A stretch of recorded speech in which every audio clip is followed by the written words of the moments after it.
पिता की प्रार्थना। एक बार पिता और पुत्र जलमार्ग से यात्रा कर रहे थे और दोनों रास्ता भटक गए।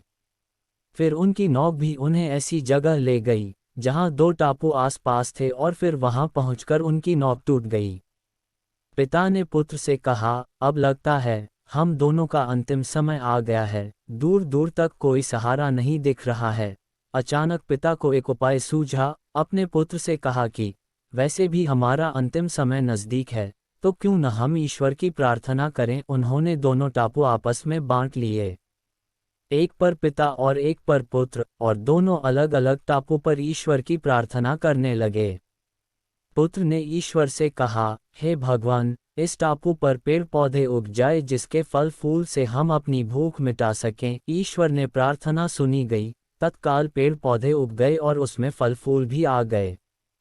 उसने कहा, ये तो चमत्कार हो गया। फिर उसने प्रार्थना की, एक सुंदर स्त्री आ जाए जिससे हम यहाँ उसके साथ रहकर अपना परिवार बसाएं। तत्काल एक सुंदर स्त्री प्रकट हो गई। अब उसने सोचा कि मेरी हर प्रार्थना सुनी जा रही है, तो क्यों न मैं ईश्वर से यहाँ से बाहर निकलने का रास्ता मांगे लूं। उसने ऐसा ही किया। उसने प्रार्थना की, एक नई नाव आ जाए जिसमें सवार होकर मैं यहाँ से बाहर निकल सकूं। तत्काल नाव प्रकट हुई और पुत्र उसमें सवार होकर बाहर निकलने लगा। तभी एक आकाशवाणी हुई, बेटा तुम अकेले जा रहे हो, अपने पिता को साथ नहीं लोगे। पुत्र ने कहा, उनको छोड़ो, प्रार्थना तो उनने भी की, लेकिन आपने उनकी एक भी नहीं सुनी। शायद उनका मन पवित्र नहीं है, तो उन्हें इसका फल भोगने दो ना। आकाशवाणी ने कहा, क्या तुम्हें पता है कि तुम्हारे पिता ने क्या प्रार्थना की?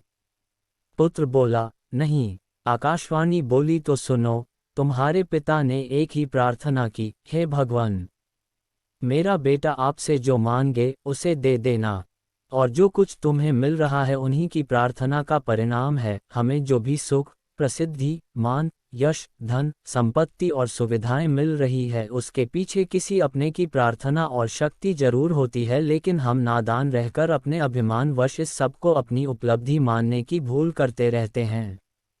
और जब ज्ञान होता है तो असलियत का पता लगने पर पछताना पड़ता है।